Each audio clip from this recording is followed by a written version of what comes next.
जी, अस्सलाम वालेकुम स्टूडेंट्स। आज हम स्टार्ट करेंगे अपना एक नया कोर्स जो कि है बीपीपी की किट का MA1 का। तो ACCA का बीपीपी की किट का चैप्टर नंबर 1 हम ये स्टार्ट करने जा रहे हैं आज। और हम कोशिश करेंगे कि जितने भी इस किट के चैप्टर्स हैं वो हम सारे वन बाय वन इनको सॉर्ट आउट करें आप लोगों के लिए और आप लोगों के लिए आसानी पैदा करें। तो आएँ जी, क्वेश्चन नंबर 1 को स्टार्ट करते हैं। विच of the following will not be a function of a human resource department. वो HR डिपार्टमेंट की बात कर रहा है कि HR डिपार्टमेंट कौन सा ऐसा काम है जो नहीं करता। तो नीचे दी गई 4 ऑप्शन में से 3 ऑप्शंस तो ऐसी होंगी जो HR डिपार्टमेंट काम करता होगा और एक ऑप्शन ऐसी होगी जो HR डिपार्टमेंट काम नहीं करता होगा। तो वो जो एक ऑप्शन है वो हमारी सही आंसर होगी, मतलब वो जो एक ऑप्शन नॉट से रेलिवेंट है वो हमारे कॉन्टेक्स्ट में राइट आंसर होगा।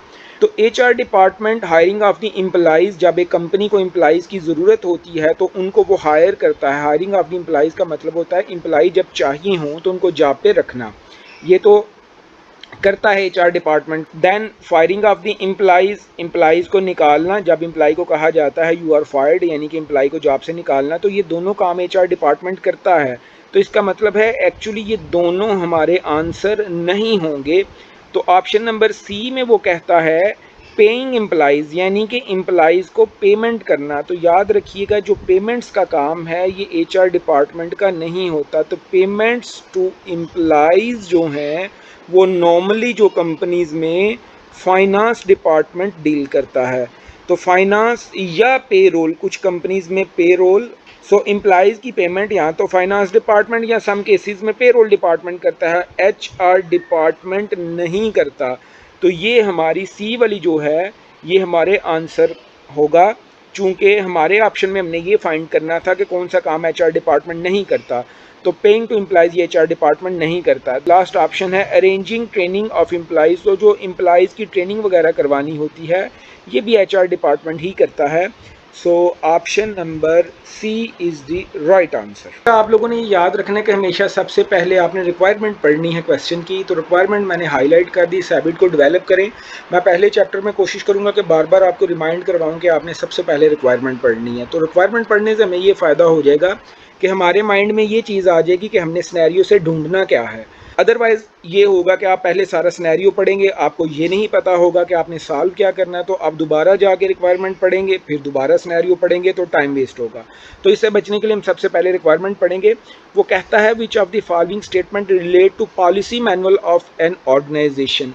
तो पॉलिसी मैनुअल बेसिकली क्या होता है कि वो पॉलिसीज एंड प्रोसीजर्स डिफाइन करता है कंपनी के, कि एक कंपनी ने काम कैसे करने हैं, आने का टाइम क्या होगा, सुबह 9 से लेकर 5 बजे तक होगी कंपनी, उनकी सैलरी की पैकेजेस क्या होंगे, उनका यूनिफॉर्म क्या होगा। तो इस तरह के जो निज़ाम है वो पॉलिसीज मैनुअल डिसाइड करता है। तो ऑप्शन नंबर 1 में वो कहता है policies should be in place to deal with the authorisation of purchase of fixed asset. बिल्कुल सही जी, ये तो डील करता है कि फिक्स्ड एसेट्स उन्होंने कैसे परचेज करने हैं, कौन इनको ऑथराइज करेगा, ये कब परचेज करने हैं, इसकी क्या पॉलिसीज होंगी, इनको डिफाइन किया जाना चाहिए। तो बिल्कुल सही। तो फिक्स्ड एसेट की परचेजिंग वगैरह के हवाले से किसको ऑथराइजेशन है, कौन इजाज़तनामा देगा, किसके साइन होंगे, वो GM है, वो CEO है, वो फाइनेंस मैनेजर है, कौन कौन ऐसा इंसान है। तो ये पॉलिसी में हम डिफाइन कर देंगे, उसको इजाज़त दे देंगे, उसको ऑथराइजेशन दे देंगे। नंबर 2 option, employees will need to know where to find the policy manual to refer to but need not to have read it. भाई ये ऑप्शन इसने बड़ी गलत मेंशन की है कि एम्प्लॉयज़ को उसको पढ़ना नहीं है। तो भाई अगर एम्प्लॉयज़ ने पॉलिसी को पढ़ना ही नहीं तो वो कंपनी को कैसे चलाएंगे। सो बेसिकली पॉलिसीज़ को पढ़ना, रीड करना एम्प्लॉयज़ के लिए लाजमी है। सो ऑप्शन नंबर 2 जो है वो गलत है, एम्प्लॉयज़ को पॉलिसीज़ को पढ़ना चाहिए। तो ये बेटा बिल्कुल ऐसे ही है कि लेट से जैसे हम पाकिस्तानी हजरात जब बाइक लेते हैं तो बाइक का जो मैनुअल होता है, एक बुकलेट आता है साथ, या कोई भी मोबाइल वगैरह आप परचेज़ करें तो साथ एक बुकलेट आता है, उसमें तमाम डिटेल लिखी होती हैं कि आपने इस मोबाइल को कैसे यूज़ करना है, चार्जिंग वगैरह कैसे करनी है। लेकिन हमने कभी जहमत ही दोबारा नहीं की उसको पढ़ने की। तो जब हम उस बुकलेट को पढ़ेंगे नहीं तो उस डिवाइस को चला नहीं पाएंगे। तो same is the case here कि व्हेन हम पॉलिसीज एंड प्रोसीजर्स को रीड नहीं करेंगे तो कंपनी को चला नहीं पाएंगे। सो ऑप्शन नंबर 2 रॉन्ग है। ऑप्शन नंबर 3 में कहता है strict adherence to the manual can lead inflexibility. जी बिल्कुल ये सही बात है। इसमें वो ये कह रहा है कि अगर आपकी कंपनी में पॉलिसीज बहुत सख्त हों, बड़ी सख्त पॉलिसीज आपने अप्लाई हुई हैं, बड़ी स्ट्रिक्ट पॉलिसीज की हुई हैं, तो इससे क्या होएगा, इससे ये होगा कि आपकी फ्लेक्सिबिलिटी जो है वो ख़त्म हो जाएगी। तो फ्लेक्सिबिलिटी का बेटा मतलब ये होता है कि सम टाइम हमें ना पॉलिसी से हट के भी थोड़ा सा सोचना पड़ता है।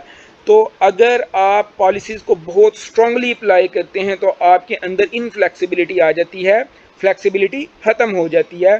So option number 1 and 3 option number C में आ रही हैं। This is our right answer. Question number 3 में वो कहता है which of the following person in an organisation would not be involve in the sale of goods on credit. ये जो चीज़ें नीचे दी गई हैं इनमें से कौन सा इंसान है जो चीज़ों की sale of goods, sale of good का मतलब क्या है, फरोख्त, ऑन क्रेडिट। सेल का मतलब होता है फरोख्त और क्रेडिट का मतलब है उधार पे। तो वो ये कह रहा है कि नीचे दी गई जो 4 ऑप्शन हैं, दोबारा वही के 3 ऑप्शन ऐसी होंगी जिसमें वो इंसान इन्वॉल्व होगा और एक ऑप्शन ऐसी होगी जिसमें इंसान इन्वॉल्व नहीं होगा। किस चीज़ में नहीं इन्वॉल्व होगा, उधार की फरोख्त पर। कौन सा ऐसा इंसान है जो इन्वॉल्व नहीं होगा। तो वन बाय वन हम देख लेते हैं जी। वेयर हाउस मैनेजर, बिल्कुल जी ये इन्वॉल्व होता है ये चीज़ों की सेल में, क्योंकि इसको पता होना चाहिए कि कितना इसके पास ऑर्डर आया है, जिस डॉक्यूमेंट के अकॉर्डिंगली इसने चीज़ों को फरोख्त करना है, तो ये तो इन्वॉल्व होता है। Number 2 B purchase ledger control. Yes, ये एक ऐसा इंसान है जो इन्वॉल्व नहीं होएगा क्योंकि इस बंदे का काम परचेजेस से रेलिवेंट है और सवाल में हमें वो सेल्स की बात कर रहा है। सो ये वाला बंदा इन्वॉल्व नहीं होगा। B is the right answer. Credit controller भी इन्वॉल्व होता है जी, उधार कितना देना है, किस लिमिट तक देना है, कब तक देना है, ये क्रेडिट कंट्रोलर बताता है। और अकाउंटेंट भी इन्वॉल्व होता है, अकाउंट्स डिपार्टमेंट भी इन्वॉल्व होता है। तो ये जो 3 ऑप्शंस हैं, वेयर हाउस वाली and credit controller and accountant, ये तीनों इन्वॉल्व होते हैं, जो कि हमारा आंसर नहीं होंगे। नेक्स्ट क्वेश्चन 1.4 रिक्वायरमेंट को पढ़ेंगे। सबसे पहले रिक्वायरमेंट को आपने पढ़ना है, हैबिट डेवलप करनी है। तो वो आप लोगों से पूछ रहा है purchases of goods on credit, इसकी डबल एंट्री क्या होएगी। तो परचेजेस किसको कहते हैं, परचेजेस कहते हैं खरीदने को। ऑन क्रेडिट किसको कहते हैं, ऑन क्रेडिट कहते हैं उधार पर चीज़ें खरीदने को। तो याद रखिएगा, आप लोगों ने एक रट्टा लगा लेना है कि परचेजेस ऑलवेज डेबिट होती हैं। जब भी परचेजेस करनी है वो क्या करनी है, आपने हमेशा डेबिट करनी है। तो परचेज किसकी होती है, बेसिकली मटेरियल की होएगी। तो बेटा परचेज ऑफ मटेरियल डेबिट और की है हमने उधार पे। तो हम जो क्रेडिट किससे ले रहे हैं, सप्लायर से।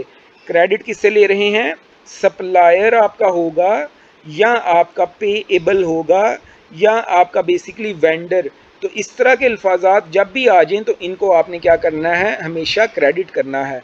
तो जब भी आप उधार पर चीज़ों को खरीदेंगे तो purchases debit and supplier payable credit. तो ऑप्शन नंबर सी जो है ये आपकी सही आंसर है कि मटेरियल जो है, मटेरियल का कंट्रोल अकाउंट, ये देखें जी मटेरियल हमने मेंशन किया, मटेरियल डेबिट होगा एंड पेएबल जो है, ये पेएबल हमने मेंशन किया, ये क्या होंगे, क्रेडिट होंगे। C is the right answer. Question number 1.5, इसमें वो क्या कह रहा है, रिक्वायरमेंट को पढ़ते हैं। इसमें वो कह रहा है what is the double entry of material return to supplier. तो आपने अब मटेरियल जो परचेज किया था, अब आप उसको क्या करने लगे हो, रिटर्न करने लगे हो, यानी कि वापस करने लगे हो। तो बच्चों जब मैं उधार पर चीज़ें खरीदता था तो मैं मटेरियल को करता था डेबिट, परचेज ऑफ मटेरियल को करता था डेबिट और अपने पेएबल को करता था क्रेडिट। ये मैंने कब काम किया था, जब मैंने उधार पे परचेजिंग की थी, क्रेडिट परचेज की मैंने ये एंट्री की थी।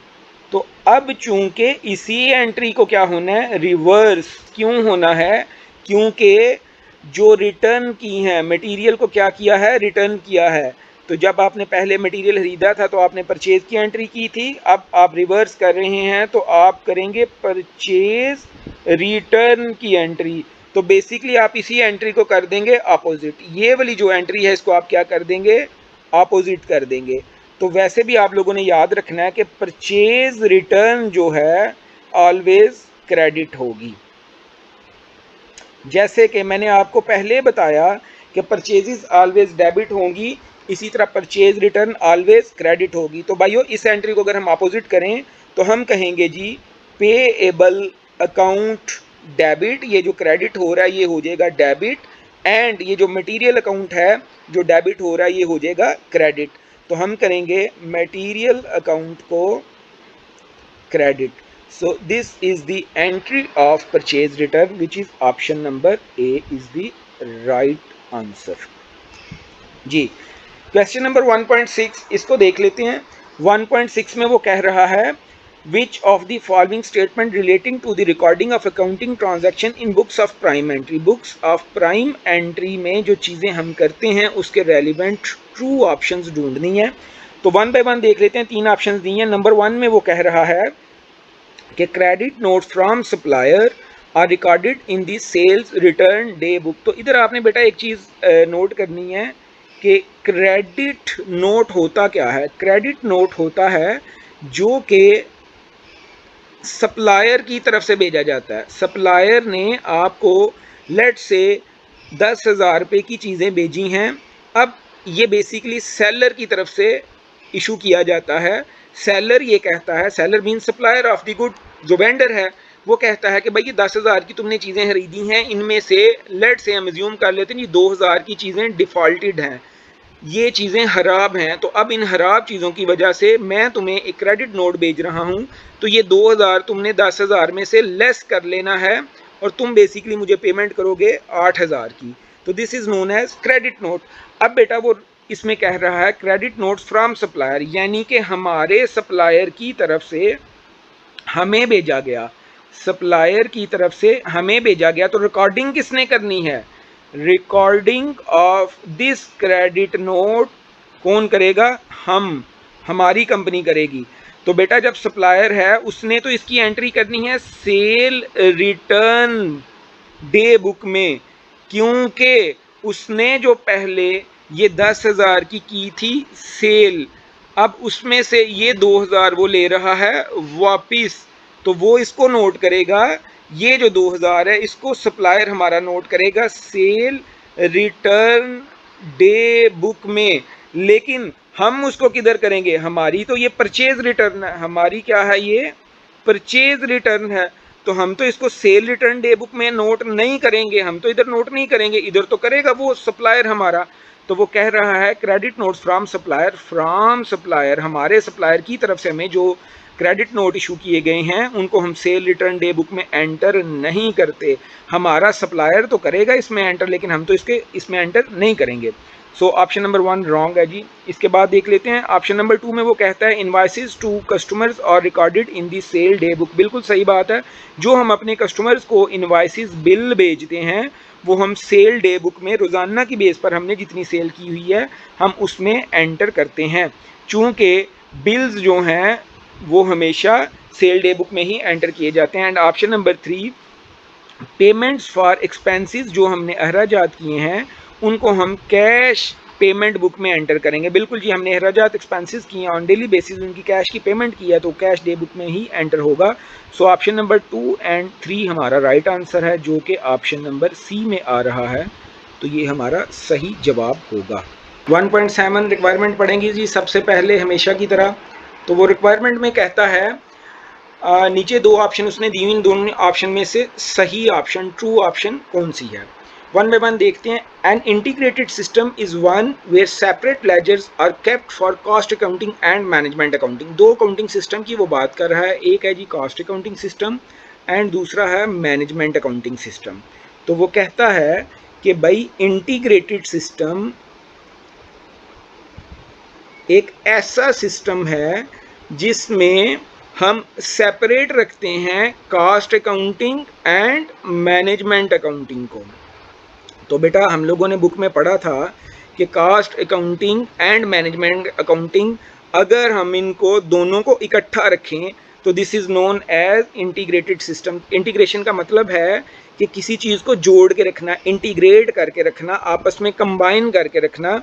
तो कम्बिनेशन या कंबाइन या जोड़ने की बात जब भी हम करेंगे तो हम इंटीग्रेटेड सिस्टम की बात करेंगे। तो इंटीग्रेटेड सिस्टम बेसिकली इसकी डेफिनेशन ये है कि एक ऐसा सिस्टम है जिधर हम सिंगल सेट ऑफ अकाउंट्स बनाते हैं, सिंगल सेट अकेला रखते हैं अकाउंटिंग सिस्टम को, सेपरेट अकाउंटिंग सिस्टम नहीं रखते। तो अगर हम cost accounting and management accounting दोनों के लिए एक ही सिस्टम रखेंगे तो this is known as integrated system, while वो ऑप्शन में कह रहा है कि हम इसको सेपरेट रखते हैं। सो दिस इज रॉन्ग, ये सही नहीं है। अगर हम इन दोनों सिस्टम के लिए सिंगल सेट यूज करेंगे तो वो हमारी सही ऑप्शन होगी। देन जी दूसरी रिक्वायरमेंट को देख लेते हैं, वो कहता है एन इंटरलॉकिंग सिस्टम। अब इंटरलॉकिंग सिस्टम की बात कर रहा है, is one where there is just one system of ledger accounts for cost accounting and management accounting. तो बेटा इंटरलॉकिंग अकाउंटिंग सिस्टम ऐसा सिस्टम होता है जिधर हम सेपरेट रखते हैं, यानी कि उधर हम कास्ट को और मैनेजमेंट अकाउंटिंग दोनों को अलहदा अलहदा रखेंगे, इनके दरमियान चाइनीज़ वॉल रखेंगे, इसके लिए सेपरेट अकाउंटिंग सिस्टम करेंगे, मैनेजमेंट के लिए सेपरेट अकाउंटिंग सिस्टम करेंगे, देन इनको आपस में रिकनसाइल करेंगे। तो अब वो कह रहा है इस रिक्वायरमेंट में कि इंटरलॉकिंग में सिस्टम इज़ वन देयर जिधर हम सिर्फ एक सिस्टम रखते हैं। तो एक सिस्टम तो हम रखते हैं इंटीग्रेटेड में, इंटरलॉकिंग में नहीं रखते। तो ये वाली ऑप्शन भी रॉन्ग है। Both statements are wrong. Option number B neither statement is correct. Question number 1.8 habit develop करेंगे रिक्वायरमेंट पढ़ने की। तो रिक्वायरमेंट में वो कह रहा है which of the following describe the cost ledger control account. Cost ledger control account की नीचे डेफिनेशन मेंशन है, वो क्या काम करता है हम देख लेते हैं।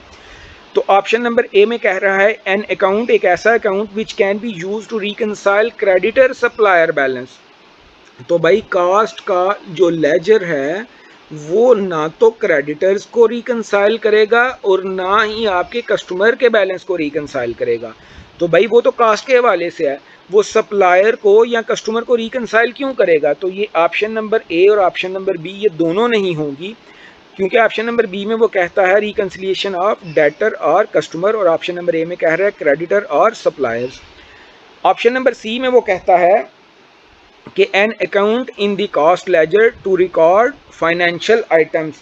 ऐसा लेजर जिसमें हम फाइनेंशियल आइटम्स को रिकॉर्ड करते हैं। Yes this is the right answer, option number C. An account एक ऐसा account in the cost ledger में जो कि फाइनेंशियल आइटम्स को रिकॉर्ड करने के लिए इस्तेमाल होता है। Option number D an account in the financial ledger to record costing of items. नहीं भाई ये भी हमारी ऑप्शन नहीं है। सो ऑप्शन नंबर जो सी है वो राइट आंसर है। क्वेश्चन नंबर 9 इसमें वो कहता है purchase invoice are entered into the organisation computer system at the end of each day. जब दिन का एंड होता है, इख्तिताम होता है, उस वक्त हम उस दिन की सारी ट्रांजैक्शन जो हमने परचेज की होती हैं उनको नोट करते हैं। तो इस सवाल को समझने से पहले एक सिनेरियो क्रिएट करते हैं। लेट्स से जी एक कंपनी थी ABC। इस कंपनी का जो ऑफिस टाइमिंग है वो मॉर्निंग 9 से लेकर इवनिंग 5 o'clock तक है, यानी कि वो सुबह 9 बजे खुलती है और 5 बजे शाम को वो बंद होती है। तो अब हम इस 5 बजे जब वो कंपनी बंद हो रही है उस वक्त हम तमाम परचेज की ट्रांजैक्शन जितनी भी हमने परचेजेस की हुई है वो सारी ट्रांजैक्शन इस वक्त हम उसकी नोट डाउन करते हैं। तो अब बेसिकली बेटा लेट्स से कि हमने 10 ट्रांजैक्शन की हैं परचेज़ की, 10 चीज़ें परचेज़ की हैं। तो इन 10 चीज़ों की अगर हम डिटेल बनाने की कोशिश करें तो लेट्स से नंबर 1 परचेजिंग हमने सुबह 9:30 पर की थी, नंबर 2 परचेजिंग हमने 10 बजे की थी, नंबर 3 परचेजिंग हमने 11:30 बजे की थी, इसी तरह सो ऑन, इसी तरह बाकी परचेजिंग है। तो सारी परचेजेस तो 5 बजे नहीं हुई, लेकिन जितनी भी 10 की 10 परचेजिंग है इन सब को हम 5 बजे रिकॉर्ड करते हैं। तो जब ऐसी चीज़ें, जब सारे दिन का काम हम एक वक्त में नोट डाउन करें तो उसको हम कहते हैं जी बैच प्रोसेसिंग।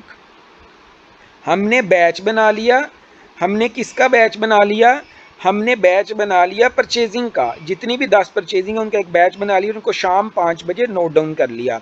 तो option number A is the right answer, batch processing. Option number B में वो कहता है रियल टाइम ऑनलाइन प्रोसेसिंग, तो ऑप्शन नंबर बी रॉन्ग है। रियल टाइम का मतलब है जिस वक्त वो ट्रांजैक्शन हुई उसी वक्त नोट करें। तो अगर हम ये वाला काम कर रहे होते पहली ट्रांजैक्शन को 9:30 बजे, दूसरी को 10 बजे, तीसरी को 11:30 बजे, तो फिर रियल टाइम ऑनलाइन प्रोसेसिंग होती। File maintenance and file updating तो है ही नहीं, ये तो हम एंट्रेंस की बात कर रहे हैं, इनवाइस को रिकॉर्ड करने की बात कर रहे हैं कंप्यूटर सिस्टम में। तो जब हम कंप्यूटर सिस्टम में इनवाइस को रिकॉर्ड करते हैं तो फाइल मेंटेनेंस हम नहीं कर रहे होते। Question number 10, which of the following is a disadvantage of the batch processing system. अभी जो आपने पीछे क्वेश्चन पढ़ा है बैच प्रोसेसिंग का, उसका वो डिसएडवांटेज पूछ रहा है कि डिसएडवांटेज इसका क्या है। तो इसमें देख लेते हैं जी डिसएडवांटेज क्या है। Information will not always be up to date, yes this is the right answer. भाई 9 बजे से लेकर 5 बजे तक इसके सेंटर वाला जो टाइम है, इस टाइम के दरमियान में, ये जो भी टाइम है इस टाइम के दरमियान में आपकी इंफॉर्मेशन जो है वो रिकॉर्ड नहीं हो रही। So always up to date आप नहीं हैं। ऑलवेज अप टू डेट आप क्यों नहीं हैं? इस वजह से कि हम तो काम ही सारा 5 बजे करते हैं, तो हम तो अपडेट होते हैं 5 बजे, तो 5 बजे से पहले हम अपडेट नहीं है। So information will not always be up to date is the right answer. B, it is not suitable for internal regular task. भाई ये सूटेबल हो सकता है, कंपनी की पॉलिसी या कंपनी चाहे तो वो उसकी ट्रांजैक्शन थोड़ी है, कंपनी को सूटेबल ये लगता है कि हम अपने अकाउंटेंट जो हमने इस चीज़ की रिकॉर्डिंग पे बैठाया हुआ बैच प्रोसेसिंग की, वो बार बार काम ना करे, वो शाम को इकट्ठा बैच बना के काम कर ले, तो उसकी सूटेबिलिटी हो सकती है। ये a missing record can not be located, locate हो सकता है क्योंकि उसने जितनी भी ट्रांजैक्शन है उनको इकट्ठा किया, शाम को एंटर कर लिया, तो ट्रांजैक्शन तो गुम ही नहीं। सो मिसिंग रिकॉर्ड ट्रेस हो सकता है कि भाई जैसे पिछली एग्जांपल में हमें ये पता था कि 10 की हमने परचेजिंग की है, 10 आइटम्स हमने परचेज की हैं, शाम को जब हम बैच बना के उनको एंटर करने लगे हैं तो उस टाइम हमें 9 मिलती हैं, तो हम जो 10वीं है उसको ढूंढेंगे, हम देखेंगे भाई ये किधर पड़ी हुई है, तो लोकेट हो सकती है। And D, batch sent off for processing can not be tracked, जी ट्रैक होता है जी, बैच जो हमने प्रोसेस के लिए सेंड किया वो भी ट्रैक हो सकता है। तो हमें डिसएडवांटेज ढूंढना था, डिसएडवांटेज ऑप्शन नंबर ए है जो कि राइट आंसर है। क्वेश्चन नंबर 1.11, इसमें वो कहता है which of the following statement about an integrated accounts is correct. तो इंटीग्रेटेड अकाउंट्स अभी हमने पीछे पढ़े हैं कि क्या होते हैं, तो इसके बारे में वो कहता है कि कौन सी स्टेटमेंट सही है। तो देख लेते हैं। Option number 1, integrated system saves time and administrative efforts, बिल्कुल ये सही बात है। इंटीग्रेटेड अकाउंट्स में हम single set of accounts prepare करते हैं, तो उसमें हमारा जो टाइम है वो भी सेव होता है क्योंकि हमें डबल काम नहीं करना पड़ता, और एडमिनिस्ट्रेशन की एफर्ट्स भी सेव होती हैं, डबल एफर्ट्स नहीं करनी पड़ती, because we have to prepare the single set of accounts, so we will save our time and efforts. अच्छा जी, ऑप्शन नंबर 2 में वो कहता है integrated system maintain 2 separate set of accounts. नहीं भाई, इधर से ही गलत हमने बात कर दी, 2 सेपरेट सेट ऑफ अकाउंट्स तो ये मेंटेन ही नहीं करता, वो तो इंटरलॉकिंग अकाउंट्स मेंटेन करता है, ये ऑप्शन सही नहीं है। 3 में वो कहता है integrated system avoid the need for periodic profit reconciliation, बिल्कुल सही बात है भाई। हमने अभी क्वेश्चन किया था इंटरलॉकिंग का, तो उसमें मैंने आपको बताया था कि हम चूंकि 2 सेपरेट सेट ऑफ अकाउंट्स बनाते हैं 1 एंड 2, इन दोनों को हम आपस में रिकंसाइल करते हैं, वाइल इंटीग्रेटेड में हम 1 सिंगल सेट ऑफ अकाउंट बनाते हैं, इसमें रिकंसिलिएशन की ज़रूरत ही नहीं पड़ती क्योंकि साइमल्टेनियसली उसी टाइम जब हम रिकॉर्ड कर रहे हैं प्रॉफिट जो है वो हमारे रिकंसाइल होते जा रहे हैं, इसमें हमें ज़रूरत नहीं पड़ेगी। So 1 and 3 option number C में आ रहा है, this is our right answer. Question number 1.12 requirement पढ़ेंगे, हैबिट डेवलप करेंगे। What is the book of prime entry where invoices from credit suppliers are recorded. बड़ा जी हलवे वाला ये सवाल है कि इनवाइस भेजी जा रही है फ्रॉम, अभी हमने सवाल किया था थोड़ी देर पहले फ्रॉम, तो फ्रॉम सप्लायर, हमारा सप्लायर हमें इनवाइस यानी कि बिल भेज रहा है, तो हमने क्या किया होगा, परचेज की होगी, हमने कोई चीज़ परचेज की है तो दैट्स वाई हमें बिल उसने भेजा है। तो बेसिकली ये हमारी क्या है, परचेजेस, तो ये किस में रिकॉर्ड होंगी, परचेज डे बुक। भाई इधर कंफ्यूज नहीं होना कि इनवाइसेस फ्रॉम सप्लायर आपने सेल में एंटर नहीं कर देना, वो बंदा जो हमें इनवाइस भेज रहा है वो तो इसको करेगा सेल डे बुक में एंटर हम तो नहीं करेंगे, हमने तो परचेजेस की हैं।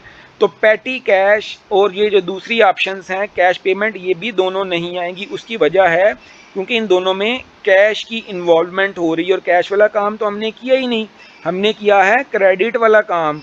तो हमने क्रेडिट पर परचेज की है, इस पे परचेज नहीं की, that's why option number C and D नहीं आएंगी। क्वेश्चन नंबर 1.13 रिक्वायरमेंट को पढ़ेंगे। वो कहता है कि नीचे दी गई ऑप्शन में से ऑर्गेनाइजेशन चार्ट के बारे में कौन सी ऐसी स्टेटमेंट है जो ट्रू नहीं है। तो 3 स्टेटमेंट्स जो हैं वो ट्रू होंगी और एक स्टेटमेंट जो है वो ट्रू नहीं होगी, वो फॉल्स होगी। तो हमें फॉल्स वाली स्टेटमेंट ढूंढनी है। तो अभी देख लेते हैं जी। पहले में वो कहता है an organisation chart provide summary of structure of a business. Yes, बिल्कुल, ऑर्गेनाइजेशन चार्ट जो है एक कंपनी की स्ट्रक्चर की समरी जो है वो प्रोवाइड करता है। Option number B, an organisation chart can improve internal communication with the business. Yes, ये करता है जी। इंटरनल कम्युनिकेशन क्यों इंक्रीज होती है? चूंकि आपको पता चलता है कि आपके सीनियर्स कौन है, आपके जूनियर्स कौन है, आपने आपस में कैसे बात करनी है, किसने किसके साथ बात करनी है। तो ये दोनों काम तो ऑर्गेनाइजेशन चार्ट करता है। Third, an organisation chart can improve employees understanding of their role within a business. Yes, ये भी वो काम करता है। ऑर्गेनाइजेशन चार्ट अपने एम्प्लॉइज को बताता है कि भाई उन्होंने कौन सा काम करना है, उनका रोल क्या है, वो कैसे काम करेंगे। ऑप्शन नंबर डी में वो कहता है an organisation chart can not indicate authority within a business. वो कहता है कि जो अथॉरिटी है एक ऑर्गेनाइजेशन में, किसके पास कितनी अथॉरिटी है, उसको ऑर्गेनाइजेशन चार्ट इंडिकेट नहीं करता, कैन नॉट। तो भाई ऑर्गेनाइजेशन चार्ट इंडिकेट करता है। अभी हम लोगों ने ऊपर डिस्कस किया है कि किस इंसान का कौन सा रोल है, क्या काम है, तो उससे उसको पता चल जाएगा कि मैं सीनियर हूँ, मैं जूनियर हूँ, मेरे क्या काम है, मेरी अथॉरिटी कितनी है। तो बेसिकली ऑर्गेनाइजेशन चार्ट इस चीज़ को आइडेंटिफाई करता है। So D is the right answer, जो कि इसने कैन नॉट कह के नॉट ट्रू वाली ऑप्शन को पूरा किया है। तो जो पहली स्टेटमेंट्स हैं option number A, B and C, ये हमारा आंसर नहीं होगा एंड डी जो है ये हमारा आंसर होगा। क्वेश्चन नंबर 1.14 में वो सेंट्रलाइजेशन का एडवांटेज पूछ रहा है। तो सबसे पहले तो सेंट्रलाइजेशन का आपको पता होना चाहिए कि सेंट्रलाइज्ड ऑर्गेनाइजेशन या कंपनी एक ऐसी कंपनी है जो हेड ऑफिस से कंट्रोल की जा रही होती है। हेड ऑफिस, टॉप मैनेजमेंट या स्ट्रेटेजिक मैनेजमेंट, ऐसी जब भी बातें आएंगी, सीनियर मैनेजमेंट, तो ये तमाम लोग जिस कंपनी को कंट्रोल कर रहे हों उसको कहते हैं सेंट्रलाइजेशन। लेट्स से जी ये एक कंपनी है और इसको कंट्रोल किया जा रहा है, इसका हेड ऑफिस है इस्लामाबाद में, तो इसकी ब्रांचेस हैं डिफरेंट, सियालकोट, गुजरांवाला, ये डिफरेंट इसकी ब्रांचेस हैं विद इन द पाकिस्तान। लेकिन इसको अगर डिसीजन मेकिंग ये वाली ब्रांच से की जा रही है, इधर टॉप मैनेजमेंट बैठी है, तो इसको हम कहेंगे सेंट्रलाइजेशन। तो क्वेश्चन में पूछना चाह रहा है कि सेंट्रलाइजेशन का एडवांटेज क्या है। तो देख लेते हैं जी वन बाय वन। वो कहता है कि it helps to develop the skills of junior manager. नहीं भाई, जूनियर मैनेजर की स्किल्स कैसे डेवलप होंगी जब आपने उनको काम ही नहीं करने देना। B, it avoids overburdening top managers in terms of workload and stress. भाई अवॉइड नहीं करता, ये इंक्रीज करता है, ये टॉप मैनेजमेंट के काम को इंक्रीज करता है, उनके वर्कलोड एंड स्ट्रेस को इंक्रीज करता है, अवॉइड नहीं करता, क्योंकि सारा काम चीज़ें मेन डिसीजन मेकिंग उन्होंने ही करनी है। बी भी इसका रॉन्ग आंसर है। सी में वो कहता है senior managers can take a wider view of problems and consequences. Yes, this is the right answer. जो senior management of a company है उनके पास बड़ा पर्सपेक्टिव आ जाता है, वाइडर पर्सपेक्टिव आ जाता है मुश्किलात का। उसकी वजह क्या है? क्योंकि डिसीजन मेकिंग किधर हो रही है? स्ट्रेटेजिक लेवल के ऊपर। इसके नीचे कौन सी ऑप्शन होती है? Tactical level. उसके नीचे कौन सी ऑप्शन होती है? Operational level. तो इन सब के ऊपर उसका एक व्यू है, तमाम मामलात को देख रहा है, तो वो ऊपर बैठा हुआ है, तो ये सारी चीज़ें उसके कंट्रोल में आ जाएंगी, सारी चीज़ों का उसके ऊपर वाइडर व्यू है। Yes, this is the right answer. And last बात डी को भी देख लेते हैं। Local factors can be taken into account when decision making. नहीं भाई, local factors can not be taken into account अगर होता तो फिर बात सही थी। लोकल जो डिसीजन मेकिंग है, लोकल जो मसले मसाइल हैं उसको तो डील कर रही है जूनियर मैनेजमेंट, जो उधर बैठी हुई है वो देख रही है डेली बेस पर कस्टमर्स को। तो local factors can not be taken into account when making decision, ये भी रॉन्ग है, ये भी डिसएडवांटेज है बेसिकली, तो हमने एडवांटेज ढूंढना था। ऑप्शन नंबर सी जो है this is the right answer.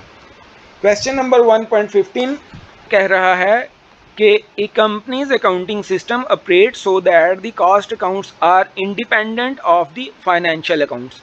तो भाई financial account and cost account दोनों क्या हैं, सेपरेट हैं। लेट्स से कॉस्ट अकाउंटिंग का सेट ए है एंड फाइनेंशियल अकाउंटिंग का सेट बी है। तो इसके बाद the two sets of accounts are reconciled, ये जो दो सेट बने हुए हैं इनको हम रिकनसाइल करते हैं रेगुलर बेसिस पर। तो जब हम ऐसा काम करते हैं तो हमने पढ़ा था कि two separate set of accounts बनाए जाएं तो उसको हम कहते हैं इंटरलॉकिंग अकाउंटिंग सिस्टम। तो ये 12 दफ़ा हम ये सवाल कर चुके हैं जी।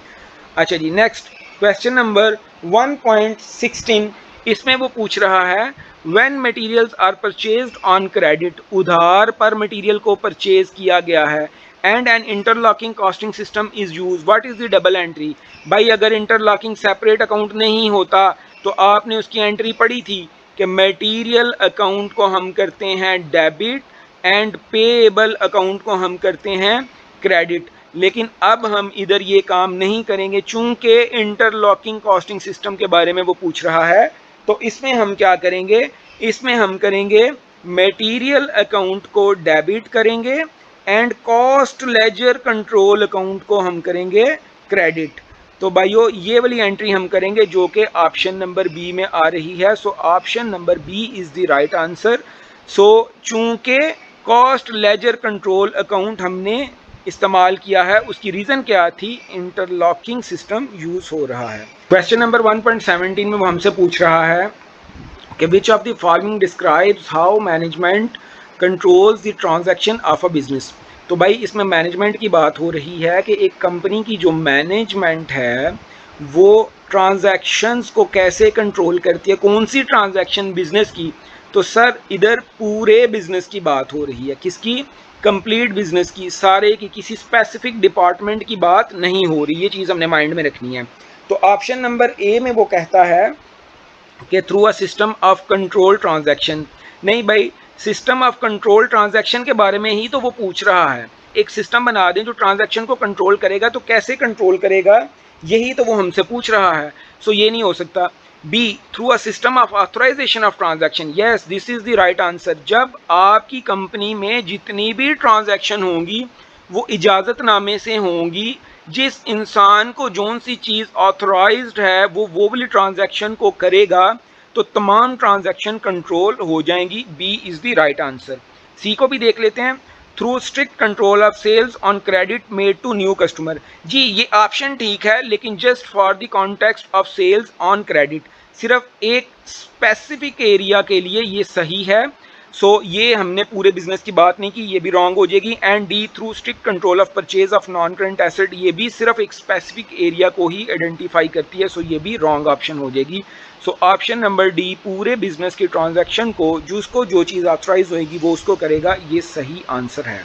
किसी किस्म की कोई प्रॉब्लम आए, आप लोगों को कोई आपको इशू डिस्कस करना हो, आप मुझे मैसेज कर सकते हैं, व्हाट्सएप कर सकते हैं 0303686495 पर।